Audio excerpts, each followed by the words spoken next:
The African American Legend series highlights the accomplishments of blacks in areas as varied as politics, sports, aviation, business, literature, and religion. We'll explore how African Americans have succeeded in areas where they'd been previously excluded because of segregation, racism, and lack of opportunity. I'm your host, Dr. Roscoe C. Brown, Jr., and with us today is Doug White, Deputy Fire Commissioner of the NYFD. Welcome to African American Legends. I'm glad to be here, Roscoe. Well, you've been working on this for a long time, how to get more minorities in the fire department of New York City. Could you tell us what progress you have made? Well, first the of all, department has made. Yeah. Well, first of all, let me just tell you that I've been actually working on it since the Dinkins administration when I was head of personnel. I was working on it in those days. Well, about 7.5 years ago, I joined the administration with Nick Scappetta at the fire department, and we tried to decide on what we could do to make this a... And Commissioner Scappetta has been very dedicated to this principle. Very dedicated and committed to this. So we tried to come up with what kind of strategies would bring more blacks and Hispanics and women into the department. It's a very, very difficult thing in the fire department because it is like a small community. Most people who are in the fire department are, their fathers were in the fire department, their grandfathers were in the fire department. Their cousins were in the fire department. That's right, absolutely. That's what it's like. And so, that's not necessarily bad, no, but it is a cultural tradition. It's a cultural tradition, and the only problem with it is not more people sharing it. That's the problem. In fact, I testified before the city council one time, and I told them that. I said, that's the problem.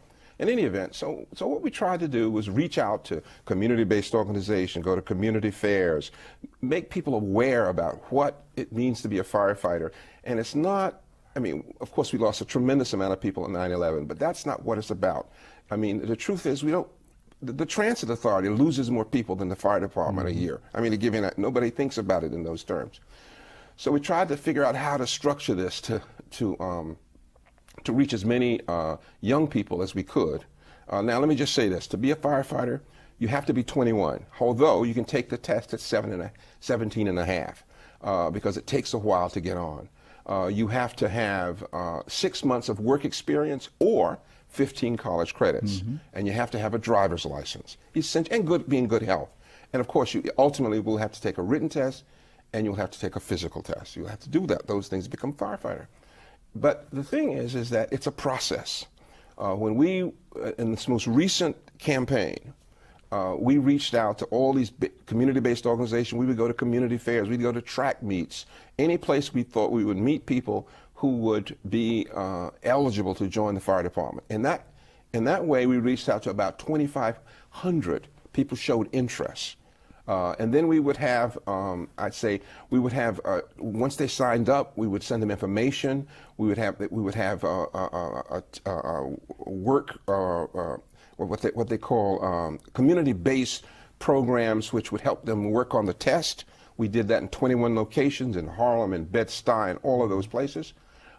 We started out, let me just say, when I first started out, we were getting about 5% only blacks and Hispanics coming to the fire department. Then after 4 years, it was about 15%. Now it is about 35, 40%. That's in terms of the applicants for the job.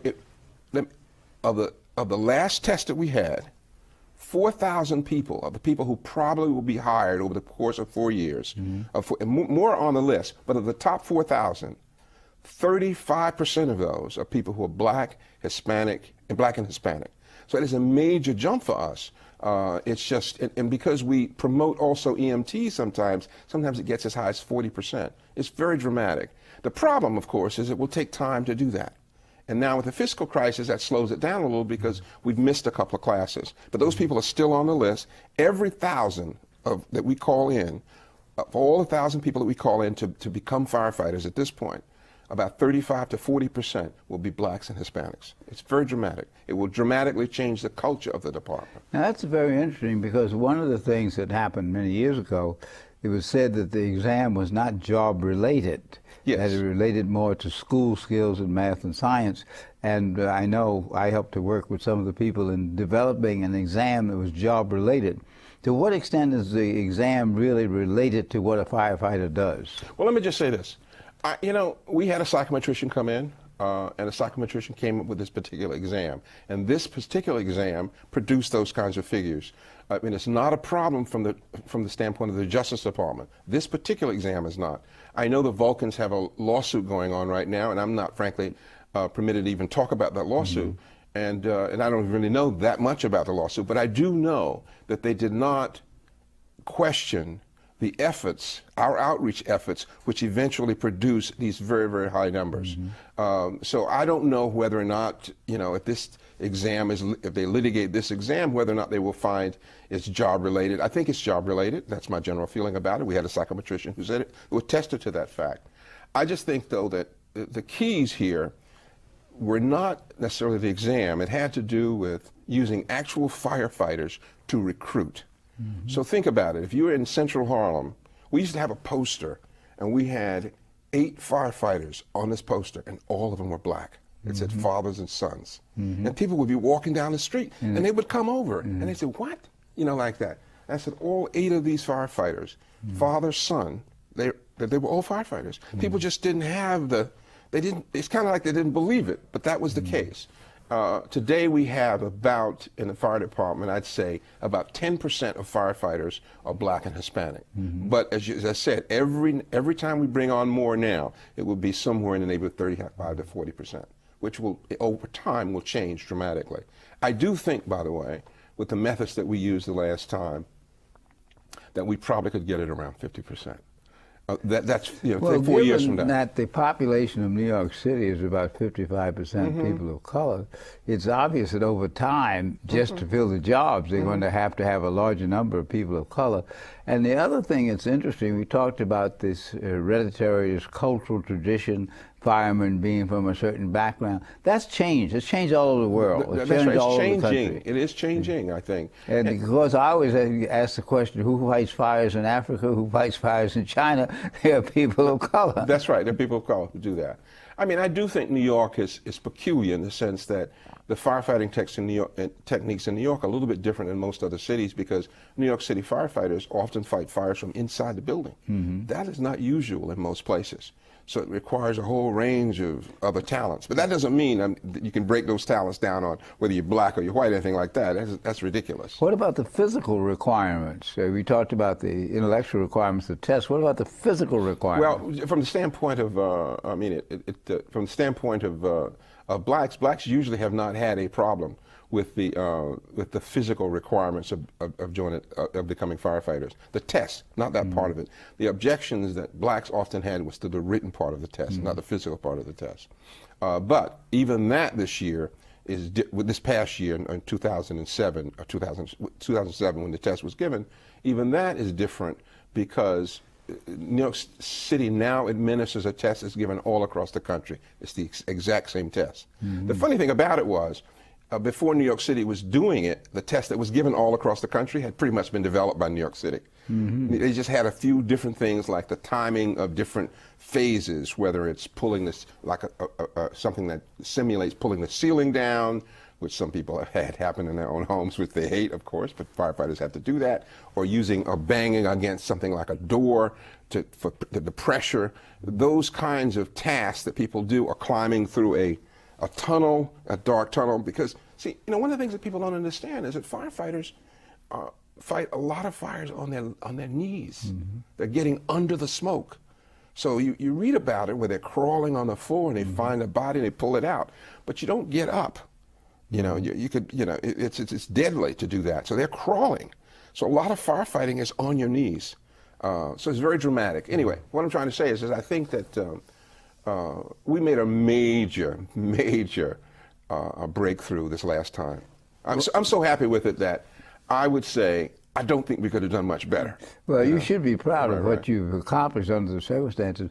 But this brings to mind the New Haven promotion exam for the fire department that Judge Sotomayor made a decision and is now being held against her, where the top scorers were white except for one African American, and the courts, including Sotomayor, throughout the exam said they could not exercise the promotion exam because it had a disparate effect. Right. And that is one of the issues that comes up in almost any minority case. What is a disparate effect? You have an exam that's supposedly fair, and all of a sudden you find that 95% of the people in the top are people who are not minority.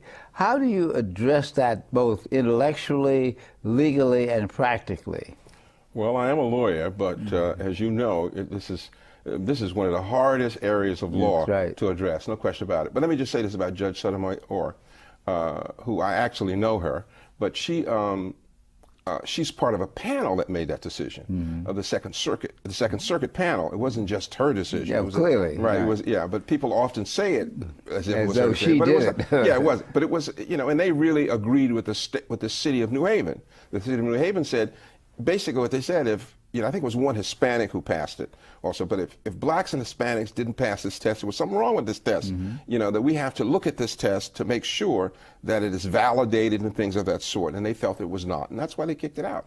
But I do think intellectually it's so easy to have requirements for tests that don't require to become a firefighter. The initial job is extremely physical. That's what it is. It's a very physical job.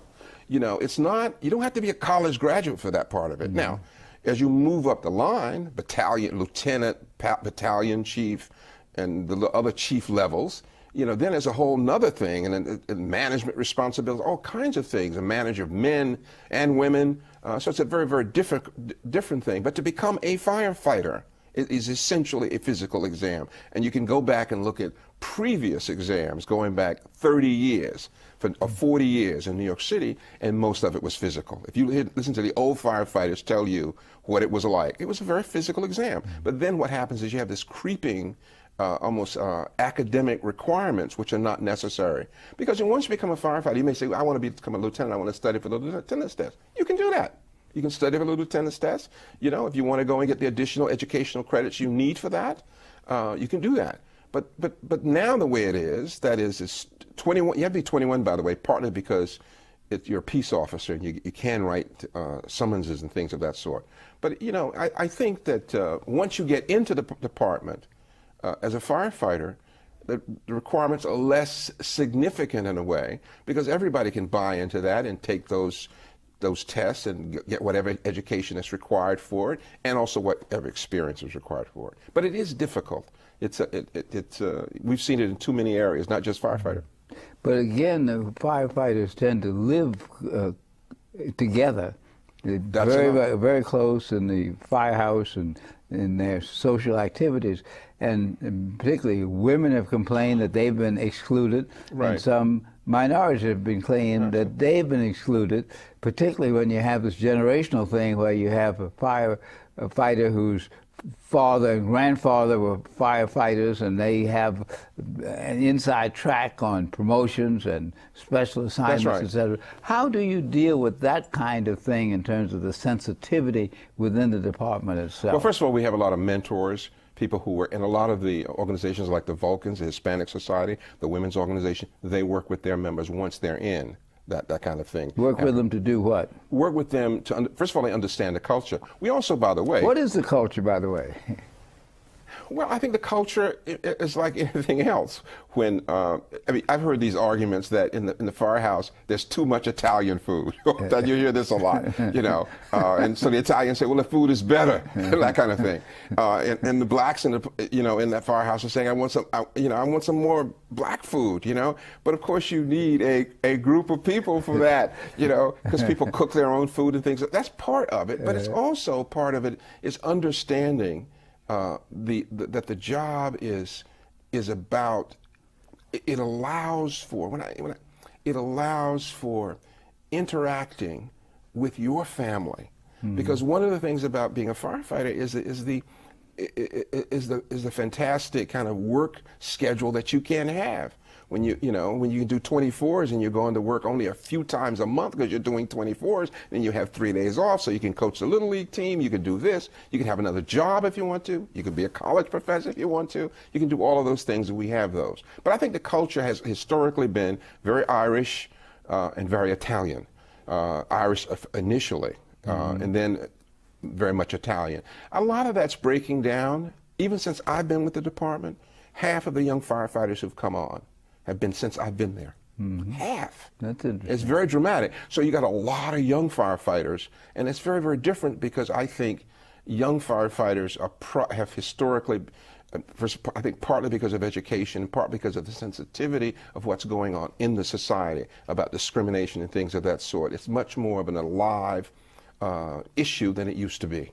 And I think we see that in the media and a lot of other places. And we see that with Obama, you know, as an example. Yeah, we clearly live in a much more multicultural society. Yes. Where even though we always had different cultural groups, they interact. Interact through music, interact through sports, interact through the media. Which brings me to the question of technology. To what extent has technology influenced the way in which firefighters operate and the way in which you select them? Roscoe, that's a hard. Has technology for people our age, technology is a little challenging, but let's try it. Well, how has technology impacted upon it? I don't really think that for the day-to-day firefighter in the firehouse, the technology has that. It's dramatic in the sense of how when people get to fires and how they get to fires and the dispatch system, things of that sort impact. But it's still running into a firehouse with an axe. You know, you knock down the door. You have air on. You know, I'm not the best person for this because you're talking about what an actual firefighter does, and I don't really fight fires. You tell people to go fight it, right? But you know, but the thing is, they have an air tank on. And that air has it runs out at a certain point. They have to be aware of that. I think a signal tells them that it's running down, and they know they have to get out. You know, so there's technology like that. But basically, it's amazing how little it's changed in the sense, and of course the equipment.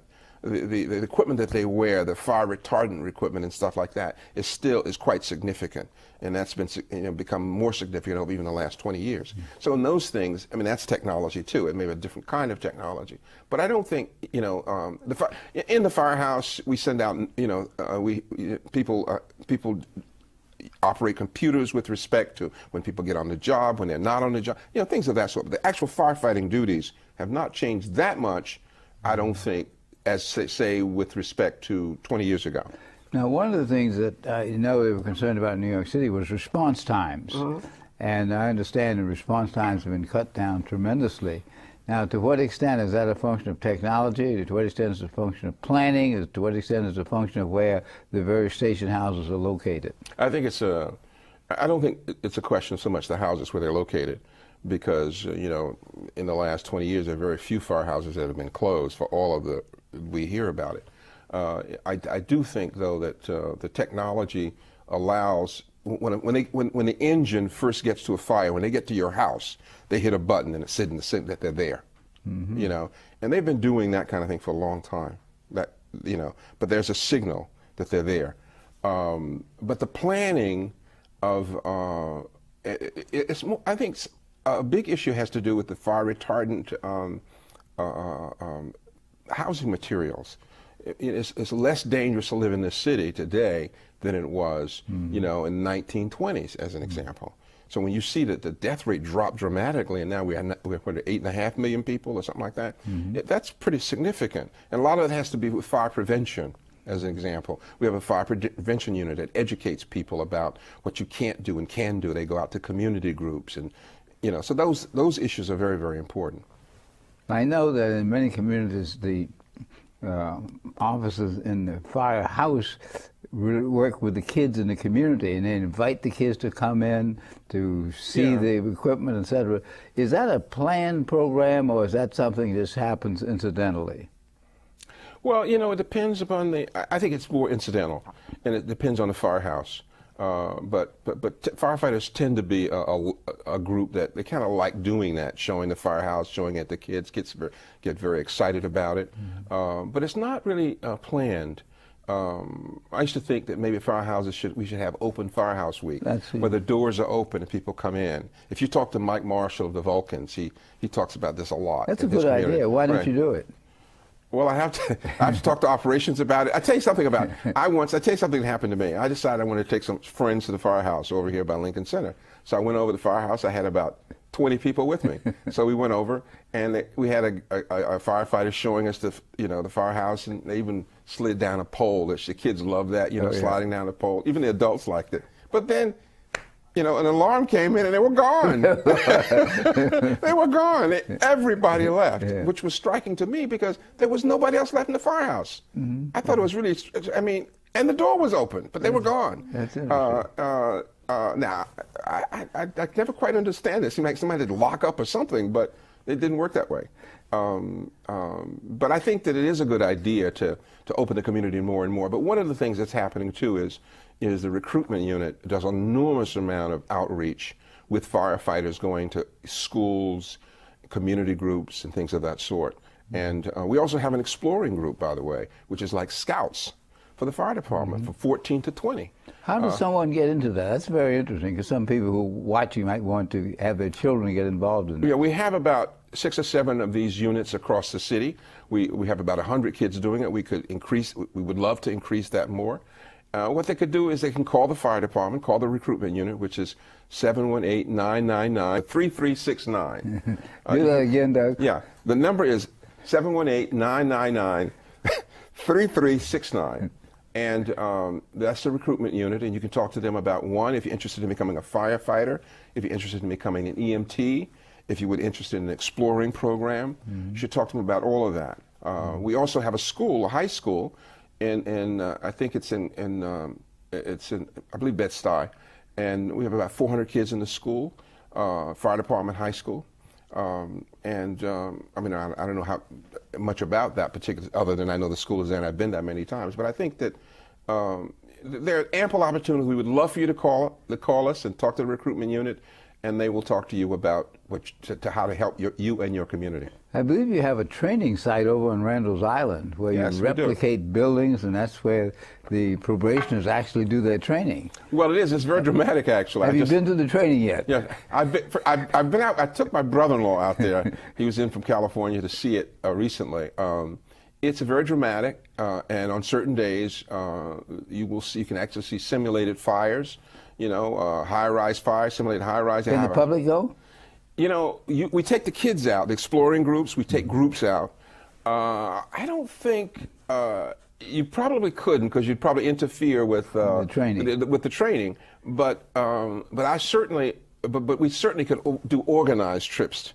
To the fire academy. It's called the Rock. That's what it's called. I guess that means it's sort of like a tough place, but it's pretty tough. It's to train those recruits, the probies. I call them probies. To train probies to become firefighters. Pretty rigorous training. You must be very proud of the work you've done, both in Department of Personnel and Human Rights, to help improve the conditions for everybody, but particularly for minorities.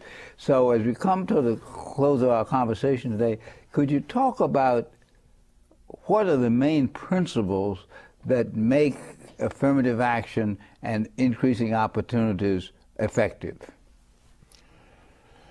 Well, first of all, I think that those principles, whether it's affirmative action is for one, that kind of outreach, bringing people in, where people get, whether it's education or whether it's jobs, that enriches our entire community, because jobs are important. We know that, but it's important for other people to see other kinds of people doing those same jobs. I mean, it's a little bit like because now we have a president who's a black man. It's kind of it's easy to see how people become overwhelmed almost by the importance of having these role models. There's one of the city council women often say that when she goes to the supermarket now in her neighborhood, that every now and then 3 or 4 black firefighters come in. And people think, oh my God, they come in the supermarket, they buy food and stuff like that in their gear, and everybody is so excited. Teese James, I've heard her mention this several times in City Council, and it is important for the kids. So affirmative action is not only important for the individual who's going to who's going to get the job or who's going to get the position, but it's important in terms of those people who see that person in that position. So it's so dramatic. I mean, that's what I see as the importance of affirmative action, and to obviously to rectify the past.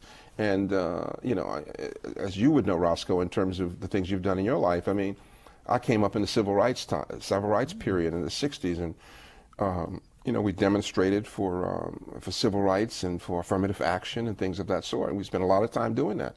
And so it is very gratifying to see this at this point in my life. I mean, after I was Human Rights Commissioner for about 7 years under Mario Cuomo, personnel Dave Dinkins, and this position. And there are several other things I've done that all directed toward this. Now, the one thing you didn't mention, which is really key to making affirmative action, is commitment. Yes. You worked under mayors and governors and commissioners who've had the commitment to make this work. Could you talk a little about that? Well, you know, I think that even though they have the commitment, it's important to tap into it the right way. Very good point. You know, and so they can see. I mean, you know, it's an expenditure. It's a commitment of time. And you have to relate to those chief executives, so they want to do, so it's really in their minds to do it as much as possible, you know? And Doug White, Deputy Commissioner of New York City Fire Department, has done this in his career and has talked with us today about the improvement of the number of minorities in the New York City Fire Department. Good to have you with us today, Doug. Thank you, Roscoe.